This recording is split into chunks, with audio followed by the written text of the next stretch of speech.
রহমত বরকত মাগফিরাত দান করেছেন। আমরা ঈদ ঈদের এইগুলো ঈদের ফজাইলগুলো নেওয়ার জন্য আমাদেরকে তৌফিক দান করেন, আমিন।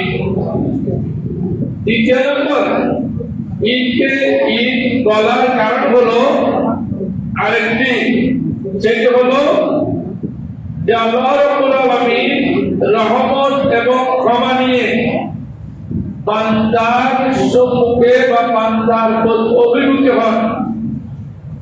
আল্লাহ ক্ষমা করার জন্য এবং আল্লাহ রাব্বুল আলামিন দয়া করার জন্য, রহমত দেওয়ার জন্য বান্দার প্রতি আল্লাহ বান্দার প্রতি অভিমুখে হন। এই জন্য ঈদকে ঈদ বলা হয়। এই কথাগুলো লিখেছে মোজাহিদ হক, দ্বিতীয় খণ্ড 247 পৃষ্ঠা। এবার আছে ঈদ, আমরা যেটা সাধারণত বুঝি এটার অর্থ কি? ঈদ অর্থ আনন্দ আর সুরুর, আর কিতাবে আছে আওয়াল ফারহাতু। ঈদ অর্থ আনন্দ উপভোগ করা, এবং বিশেষত ঈদ অর্থ উৎসব, ঈদ অর্থ হলো খুশি। আর ঈদ উল ফিতর অর্থ কি? ঈদ উল ফিতর অর্থ হলো রোজা ভাঙার দিন। সুবহানাল্লাহ বলেন। আমরা আল্লাহর মেহরবানি এক মাস রোজা রেখেছি, আজকে হলো রোজা ভাঙার দিন। এই জন্য ঈদ উল ফিতর বলা হয় রোজা ভাঙার দিন হিসেবে। এবার আসেন ঈদের সূচনা কিভাবে হলো, আমরা ঈদ কিভাবে পেয়েছি, এর প্রসঙ্গে রাসূল করিমের খাদেম, রাসূলের সেবক হযরত আনাস বিন মালিক রাদিয়াল্লাহু তাআলা বর্ণনা করেছেন, কাদিমা রাসূলুল্লাহ বরকত করে সাল্লাল্লাহু আলাইহি ওয়াসাল্লাম আল মদিনাতা। আল্লাহ রাসূল একদা মদিনা শরীফ আগমন করলেন। রাসূল মদিনা শরীফ আসার পরে দেখলেন ওয়ালাহু ইয়াউমানে, মদিনাবাসীরা দুইটি দিনকে সুন্দরভাবে উদযাপন করছেন। কি কি? আল্লাহ রাসূল জিজ্ঞেস করলেন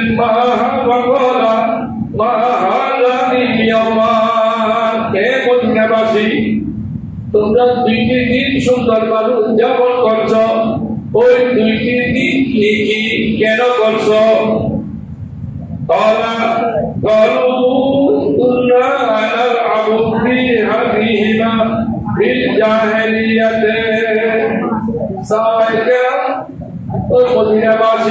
উত্তর দিলেন যে আমরা অন্ধকার যুগ থেকে এই দুই দিন খুব সুন্দর ভাবে আমরা খেলাধুলা করতাম।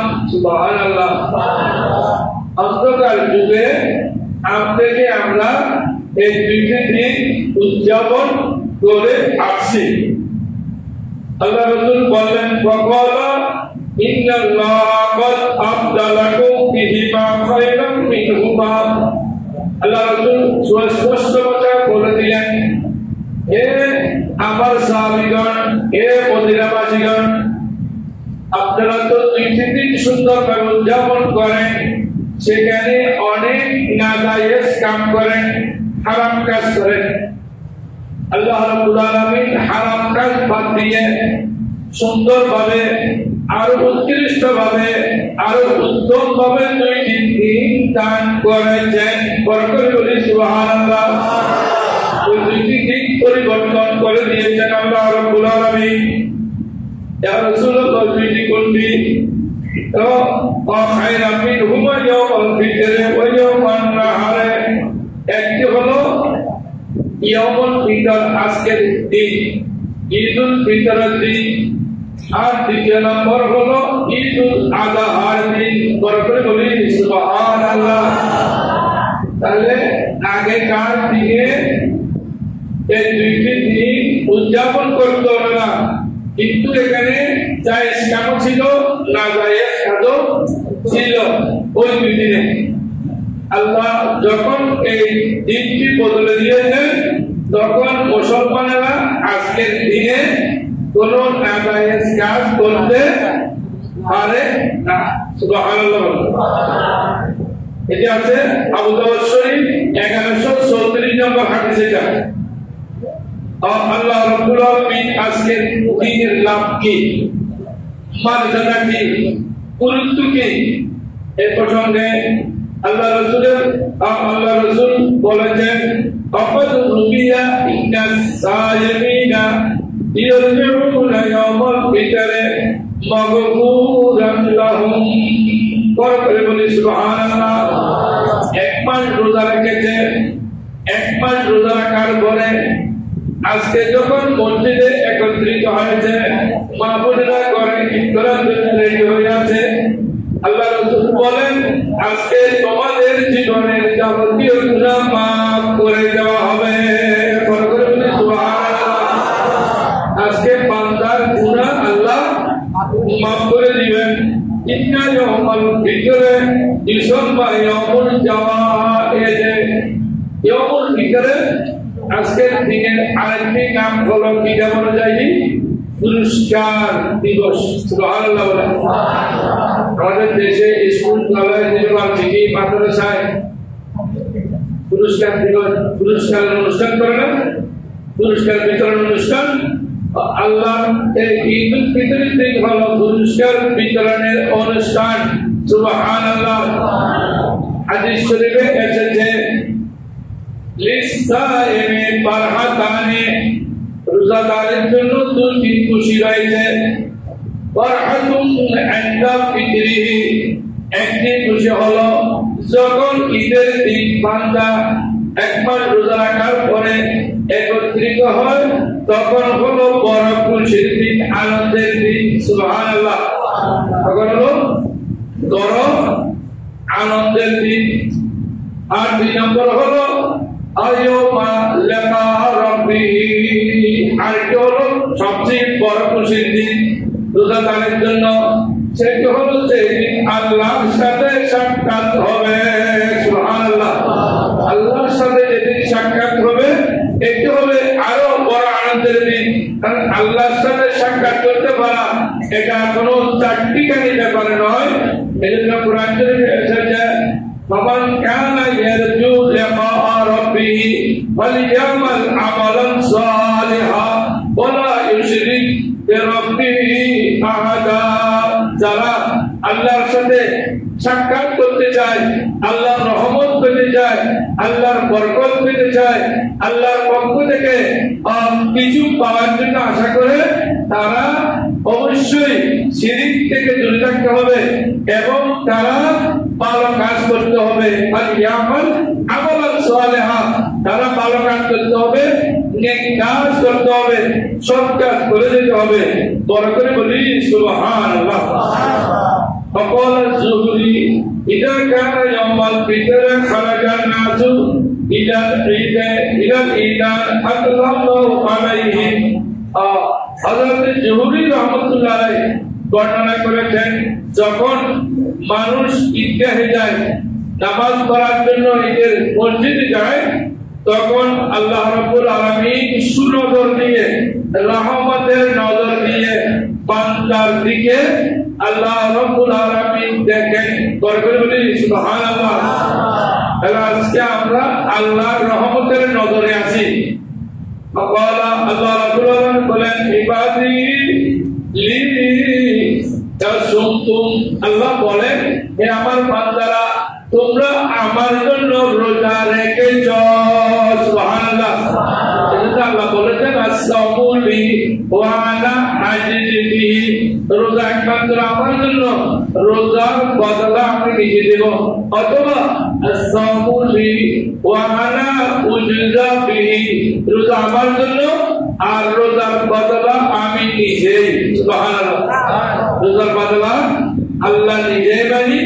আল্লাহ যখন কোন মানুষের বদলা হয়ে যাবে বা আল্লাহ যখন নিজের দায়িত্ব দিবেন, তখন তার জন্য পরকালে ইহকালে আর কোনো কিছুর অভাব হবে না। এই জন্য বলেন রোজা একমাত্র আমার জন্য রেখেছ। আর একমাত্র আমাকে খুশি করার জন্য তোমরা রাত্রে কিয়ামুল লাইল করেছো, তারাবির নামাজ পড়েছো, 1 ঘন্টা 1.5 ঘন্টা 2 ঘন্টা ধরে নামাজ পড়েছো রাত্রে, একমাত্র আল্লাহ বলেন আমাকে খুশি করার জন্য। মাগফুরান লাকুম, হে আমার বান্দারা, নামাজ শেষে তোমরা গুনাহ মাফ করে ফিরে যাও। সুবহানাল্লাহ।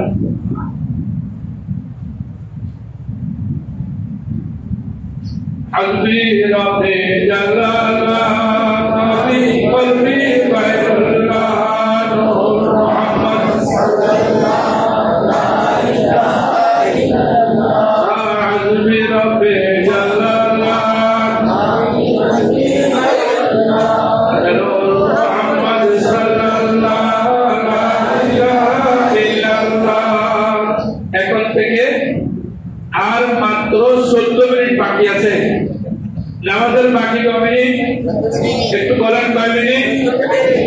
ঈদুল ফিতরের নামাজের টাইম মাত্র বাকি আছে 14 মিনিট।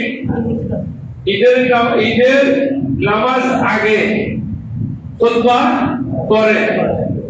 জুমার টাইমে তো অনেক সময় দেরি করে আমরা নামাজ পাই, কিন্তু ঈদের সময় নামাজ পড়ার সুযোগ নেই। আর মাত্র 14 মিনিট বাকি।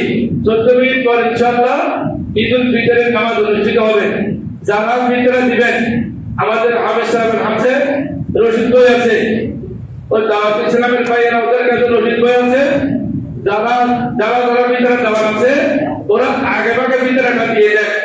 ফিতরা আর নামাজের আগে দেওয়া ভালো। হাদিস শরীফে আছে, আসতে যায়। আল্লাহ আমাদেরকে বুঝার জন্য তৌফিক দান করুন, আমিন। وقال مرؤوب العجل لبعض إخوانه في المصلى يوم الفطر।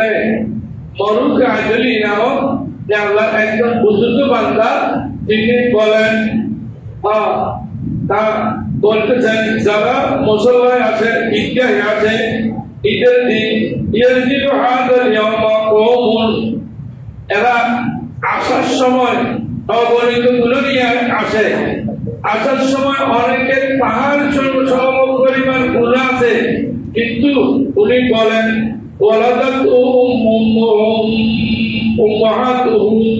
যাওয়ার সময় এমন ভাবে নিষ্পাপ হয়ে যায় যে আজকে তার মায়ের পেট থেকে দুনিয়াতে সেই আগমন করেছে, তার মায়ের উদর থেকে আজকে ডেলিভারি হয়েছে।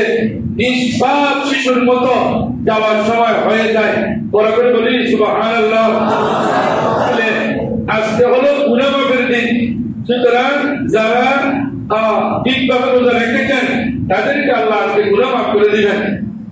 হাদিস শরীফে আছে অনেক লম্বা, আমি একটু করে বলতেছি। ফাইদা কানা ইয়াউমু ঈদ, হযরত আনাস বিন মালিক রাদিয়াল্লাহু তাআলা আনহু থেকে বর্ণিত আরেকটি হাদিস।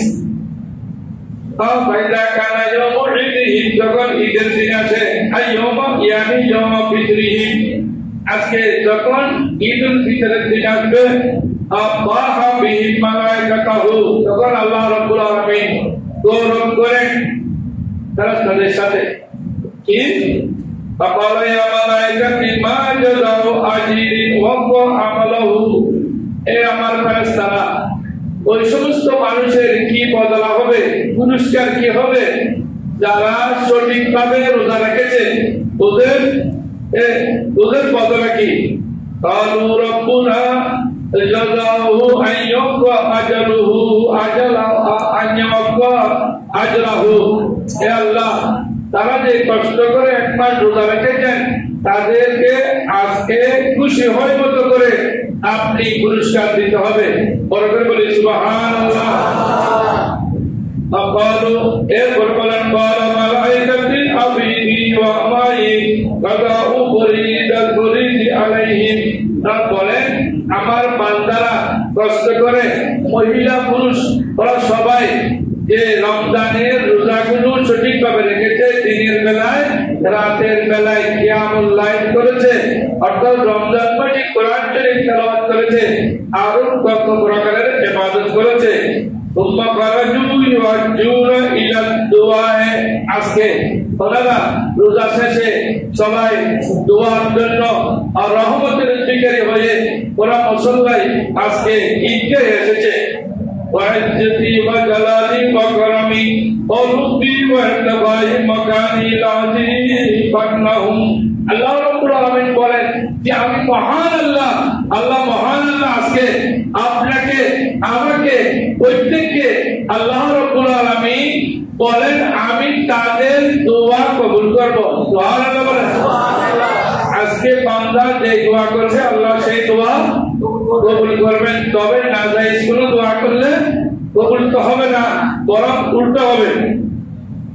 বলেন ওয়াকুলু ফাকাদ গাফারতু লাকুম, আল্লাহ বলেন আজকে আমি ওদেরকে আরো দুইটা পুরস্কার দিব। একটি পুরস্কার হলো যে আমি তাদের জীবনের গুনাহ মাফ করে দিব। বড় করে বলি সুবহানাল্লাহ। তাদের জীবনের মধ্যে গাফারতু লাকুম, আমি তোমাদের গুনাহ মাফ করে দিলাম।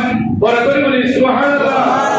সাথে বলেন ওয়াদাতু সাইয়্যাতিকুম হাসানাতিন, এবং সাথে সাথে তোমাদের যে পাপ রাখছিল ওগুলো আমি ভালো কাজ দিয়ে পরিবর্তন করে দিয়েছি। এখানে আল্লাহ রাব্বুল আলামিন বলেন যে তারা আজকে যাওয়ার সময় গুনাহ মাফ করে নিয়ে যেতে পারবেন। সুবহানাল্লাহ। হযরত কাব রাদিয়াল্লাহু তাআলা বর্ণনা করেছেন মান সামা রমজানা ওয়া হুয়া ইয়াহদাসু নাফসাহু ইন্নাহু ইযা আফতারা রমজানা আল্লাহ ইয়াসিয়াল্লাহ দাখালাল জান্নাহ বিগাইরি মাসালাতিন ওয়ালা হিসাবিন। ও যারা রমজানে মান সামা মান কামা, যারা সঠিকভাবে রোজা রেখেছে, মান সামা और কামা একটা সাবান, যারা সম और নিঃশে সঠিকভাবে রোজা রেখেছে, রোজা রাখার পরে আজকে ঈদের নামাজ পড়ার জন্য একত্রিত হয়েছে, কিন্তু মনে মনে তাদের একটি ধারণা আছে আমি রমজান মাসে যেভাবে ইবাদত করেছি রমজানের পরেও 11 মাস সেভাবে ইবাদত করবো। বলি আমিন বলেন। সবাই বলেন আমিন। অনেকের নিয়ত আছে না, আমি রমজান মাসে তাহাজ্জুদ করেছি রমজানের পরেও করবো, রমজান মাসে নফল ইবাদত বেশি করেছি রমজানের পরেও করবো। আল্লাহ আমাদেরকে তৌফিক দান করুন আমিন। এই হাদিস শরীফে কি সুন্দর কথা আছে দেখেন। বলেন আমি আর এইভাবে যেভাবে ইবাদত করেছি ওইভাবে আমি 11 মাস আরো 12 মাস 1 বছর এভাবে ইবাদত করে যাব, এই ধরনের নিয়ত যাদের আছে আল্লাহ বলেন তারা কোন হিসাব নিকাশ ছাড়া জান্নাতে চলে যাবে। বড় করে বলি আলহামদুলিল্লাহ। যারা এই ইবাদত করেছে এবং রমজানের পরেও করার খেয়াল আছে, নিয়ত আছে, তাদেরকে আল্লাহ কোন হিসাব নিকাশ ছাড়া জান্নাত দান করবেন। বড় করে বলি সুবহানাল্লাহ। এরপরে বলেন ওমান সামা রমজান ওয়া হুয়া ইয়াহদাসু নাফসাহু আন্নাহু ইযা আফতারা আসা রাব্বাহু।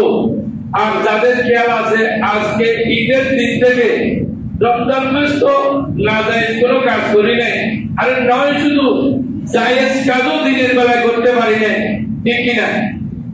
পাখা বাতলা নয়, দিনের বেলায় ভাত খেয়েছি, চা খেয়েছি না, কেন? আল্লাহ বলতেন দিনের বেলায় জায়েজ জিনিসও খেতে পারবেন না, এজন্য আমরা জায়েজ জিনিসও খেতে পারি নাই।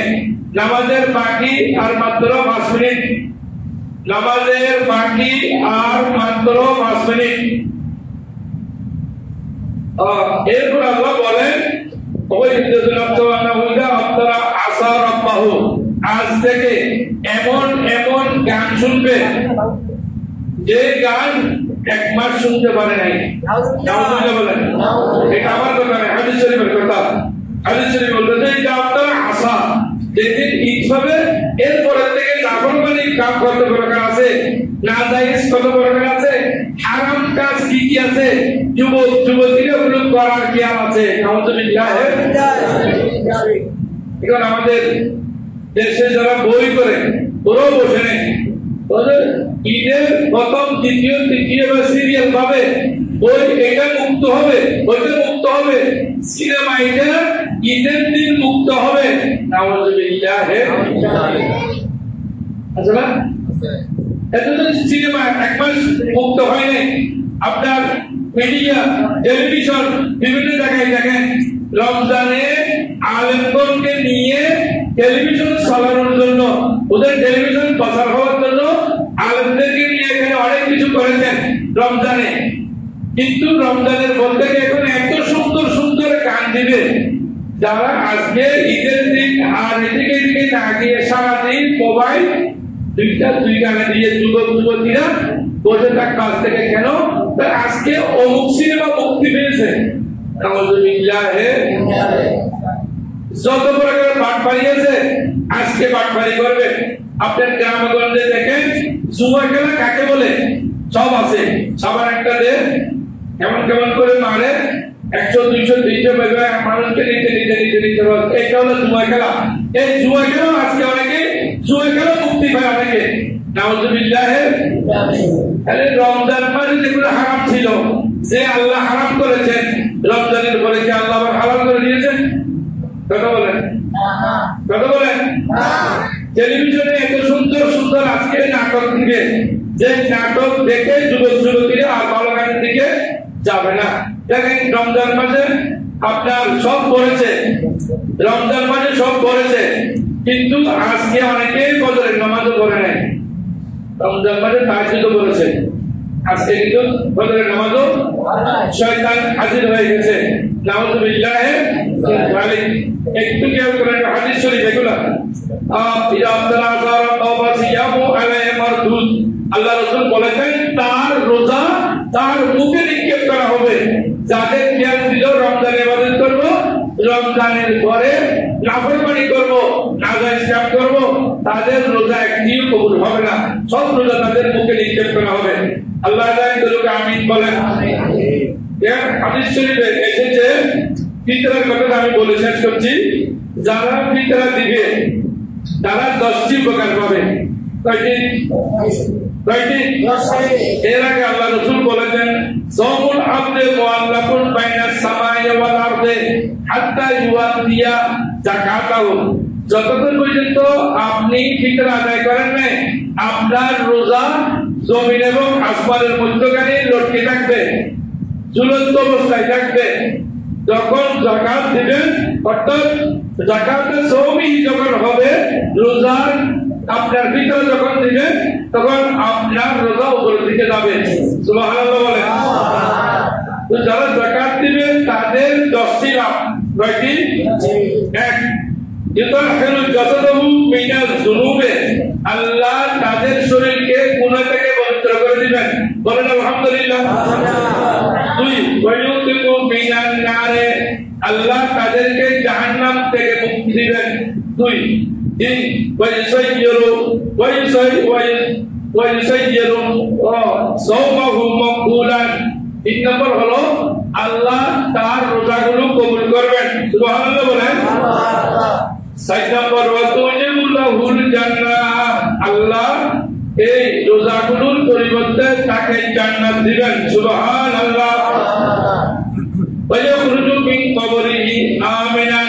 5 নম্বর, সে কবর থেকে উঠার সময় একেবারে নিরাপদে উঠতে পারবে। সুবহানাল্লাহ। 6, ওয়ায়ুকবিলু মা আমিলা মিনাল খায়রাতি বিতিলকা সানাতে। এই বছর আজকে যারা ফিতরা দিবে, 2025 সাল আগামী বছর রোজা আসা পর্যন্ত আল্লাহ তাদের আমলনামাগুলো কবুল করবেন। করে বলি সুবহানাল্লাহ। 7, তাজিবুল্লাহু শাফাআতি ইয়াউমাল কিয়ামাহ। আল্লাহ রাসূল বলেন যারা আজকে ফিতরা দিবে, আল্লাহ রাসূল তার জন্য সুপারিশ করবেন। করে বলি সুবহানাল্লাহ। ওয়ায়ামুরু 9 নম্বর, ওয়ায়ামুরু আলা সিরাতি কালবারকি খাতাবে। আমাদের ফুলসিরাত পার হতে হবে। ফুলসিরাত যেখানে হাঁটবেন ওইটা হবে কুরের চেয়ে তার বেশি। আহাদু মিনাস সাইবে বলতেন হাদিস শরীফে, যেটার উপর আপনি পা দিবেন এটা কুরের চেয়ে তার বেশি, আর যেটা আপনি ধরবেন আরাকু মিনাস সারে, ওইটা চুলের চেয়ে শিকল বেশি। সুবহানাল্লাহ বলেন না? সুবহানাল্লাহ। আল্লাহু আকবার বলেন না? আল্লাহু আকবার। পার হতে পারবেন? পার হতে পারবেন? কুরের উপর কি আপনি পা দিবেন? বেলের উপর কি পা দিবেন? না। যারা নেককার তারা পারবে। আল্লাহ রাসূল বলতেন যে বিপদের টাইমে উলসরাত পার হওয়ার টাইমে আমি তাদের জন্য সুপারিশ করব সুবহানাল্লাহ ওয়া ইউরাজ্জিহু মিজানুহু মিনাল হাসানাতি নম্বর হলো আল্লাহ তাদের ভালো কাজের পাল্লা ভারী করে দিবেন আয়াকুল্লাহু ইসমাউ মিন দিওয়ানিল আসকিয়া আল্লাহ তাদেরকে নেককার দিনদারের লিস্টভুক্ত করে দিবেন